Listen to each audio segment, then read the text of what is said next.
Bonjour à tous et bienvenue sur la chaîne. J'espère que vous allez tous très très bien. Donc dans cette vidéo, je vais vous présenter un tarot que je trouve magnifique, qui est sur les dieux grecs, sur la mythologie grecque. Donc The Power of Olympus Tarot. Donc certains d'entre vous ont déjà dû voir cette image dans la communauté que j'ai postée hier ou aujourd'hui. Voilà. Donc c'est un tarot où il n'y a que les arcanes majeurs. Il y a 22 arcanes majeurs plus 4 arcanes majeurs supplémentaires qui sont des nymphes, me semble-t-il. Donc il arrive dans une toolbox. C'est un tarot qui vient d'Ukraine où la campagne sur Kickstarter et la création de ce projet a été très rapide, je trouve. Donc comme quoi, un pays qui est en guerre, vraiment, il mérite vraiment qu'on les soutienne. Parce qu'ils se sont vraiment bougés, ils ont fait ça très rapidement. Voilà, alors c'est une toolbox, mais une toolbox qui a l'air assez solide quand même. Voilà, avec la petite encoche qui est bien pratique pour attraper les cartes. Voilà. Alors, il est prévu que ce jeu sorte en 78 arcanes, un plus petit, avec, voilà, toujours en noir et blanc. Parce que vous allez voir, ce sont des grandes arcanes. Voici le dos. Si on le compare à un Grimaud, vous voyez, les cartes sont quand même beaucoup plus grandes, hein, que ce soit au niveau de la largeur et au niveau de la hauteur. Donc le dos, c'est personnel, moi j'aime beaucoup. Il existait on pouvait avoir à l'achat avec le tarot des bougies qui avaient cette forme. Exact. Voilà. Alors, il y a un guidebook entièrement en anglais, en noir et blanc, que voici. Alors, on a l'explication pour chaque arcane, on a une explication d'une page. Alors là, par exemple, pour le fou, on nous fait d'abord un petit topo sur le dieu en italique que voici. Donc là, en l'occurrence, Dionysos. Et après, donc, on nous explique la signification de l'arcane à l'endroit et renversé. Comme ça, pour les 22 arcanes. 22, je dis 26 même, on pourrait dire. Alors là, par exemple, on a Chronos pour le pape, le hiérophant. Vous voyez, c'est toujours pareil. Un petit topo en italique qui décrit donc le dieu, la signification à l'endroit et la signification renversée. Comme ceci, donc, pour les 26 arcanes. Alors, pour les arcanes supplémentaires, donc pour les nymphes, il y a un petit peu moins d'infos. Alors on a 2 arcanes par page, contrairement à tout à l'heure où on avait une arcane par page. Alors voici, donc on a les 2 arcanes des 2 premières nymphes, et là on a la signification. Au niveau des tirages, alors il y a un tirage à 4 cartes qui est proposé. Et on en a un autre un petit peu plus long qui a l'air très intéressant, qui est un tirage à 9 arcanes. Voilà. Donc c'est un guidebook assez bien complet, même il n'a que 56 pages, mais les 56 pages sont très bien utilisées, je trouve. Il est bien complet, il y a une petite indication sur le dieu, tout en expliquant ce que veut dire l'arcane. Vraiment, il est très bien fait. Voilà. Les arcanes, elles sont vraiment d'une qualité, rien à redire, topissime, vraiment d'une très bonne qualité. Je ne connais pas trop cette nouvelle matière de papier. Le dernier tarot sur les animaux que je vous ai présenté avait cette matière aussi. C'est des arcanes qui sont assez épaisses, mais qui restent souples, et qui sont très douces au toucher, mais qui n'ont pas le toucher pêche pour autant. Voilà, vraiment un très joli papier d'arcane. Alors voici le fou avec Dionysos. Le magicien avec Hermès.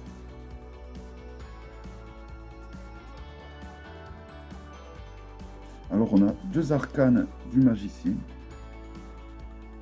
Donc 2 arcanes d'Hermès. Alors ensuite on a la papesse. Alors elle, je me souviens plus qui c'est. Hécate, évidemment. Alors, pour la papesse, nous avons Hécate.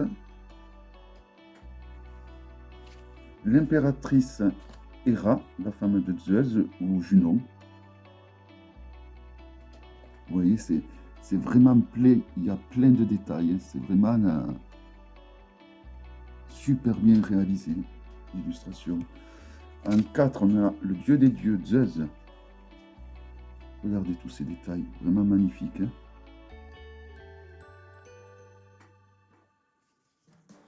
Pour le hiérophane, on a Chronos, le père des dieux, hein, le titan, Chronos, qui avait avalé les dieux. Pour les amoureux, on a Arès, le dieu de la guerre, et Aphrodite, la déesse de l'amour, Aphrodite, qui est née donc, qui est née de l'écume de la mer, qui est également une titane, il me semble. Alors ensuite, le chariot, je bug.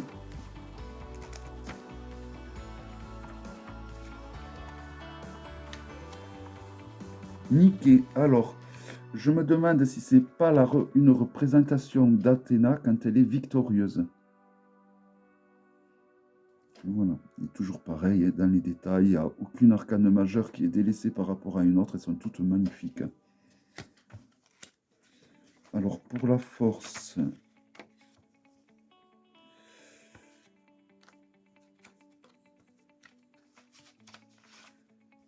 alors je ne les connais pas tous, hein. Cybèle pour la force, ou Sibylle, je sais, je ne suis pas sûr, il faudra que je traduise pour ça. Hein.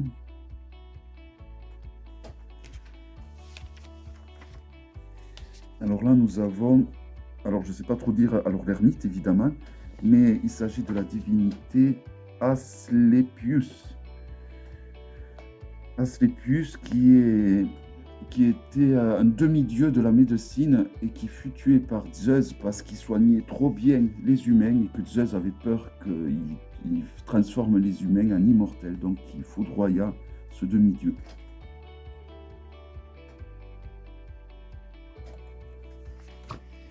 En 10, nous avons les moires, les tisseuses. La naissance, la vie et la mort.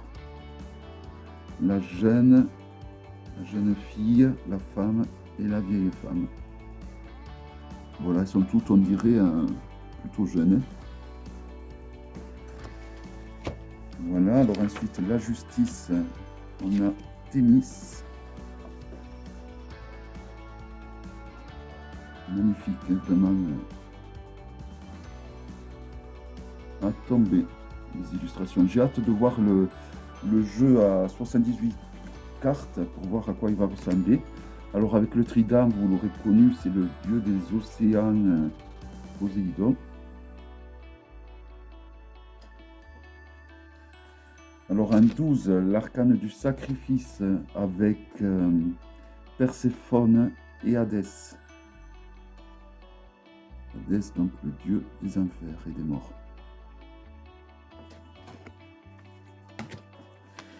Alors ensuite, la mort, la non-nommée avec Thanatos, évidemment, le dieu de la mort.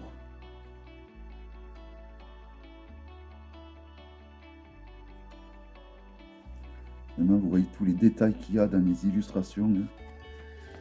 J'ai l'impression qu'il n'y a que le noir et blanc. C'est surtout le noir et blanc qui permet de faire autant de détails parce que le Abyss Tarot également est rempli de détails. Alors la tempérance, on a Eos. Alors je dirais pas Eros, je pense pas. Eos. E-O-S, faut voir en français. Pour le diable, on a deux arcanes. On a Typhon. Alors je ne sais pas si c'est deux apparences de Typhon que l'on a. En tout cas, il y en a une qui est moins effrayante que l'autre.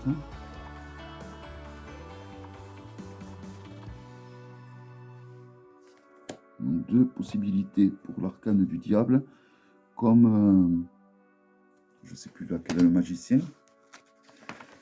Pour ce qui est de la tour, on a Iris, la déesse de la discorde.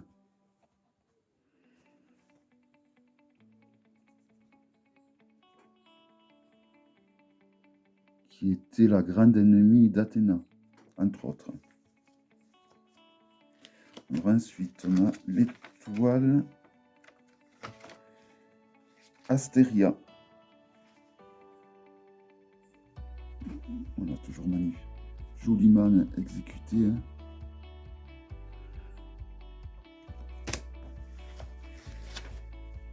Séléné pour la lune. Moi j'aurais mis Hécate au niveau de la lune. Mais bon, Séléné c'est très bien aussi. Hein.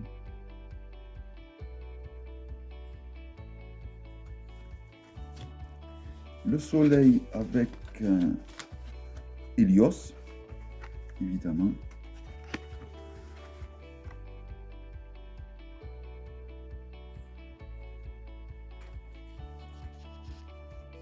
Donc pour le soleil.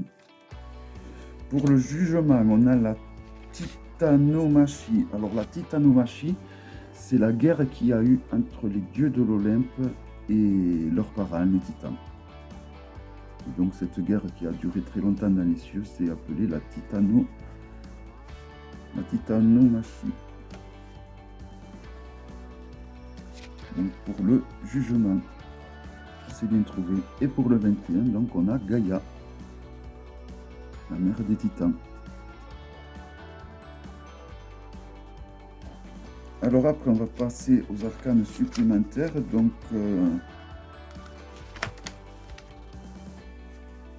on a la nymphe Néreide. Je crois que c'est des nymphes, j'en suis pas sûr à 100%, il faudra, mais il me semble. Alors j'en connais aucune des quatre. Hein. Naïade.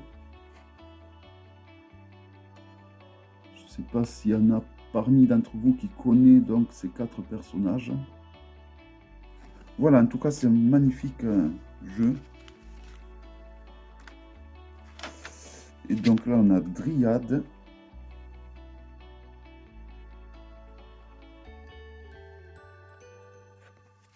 Et Oréade.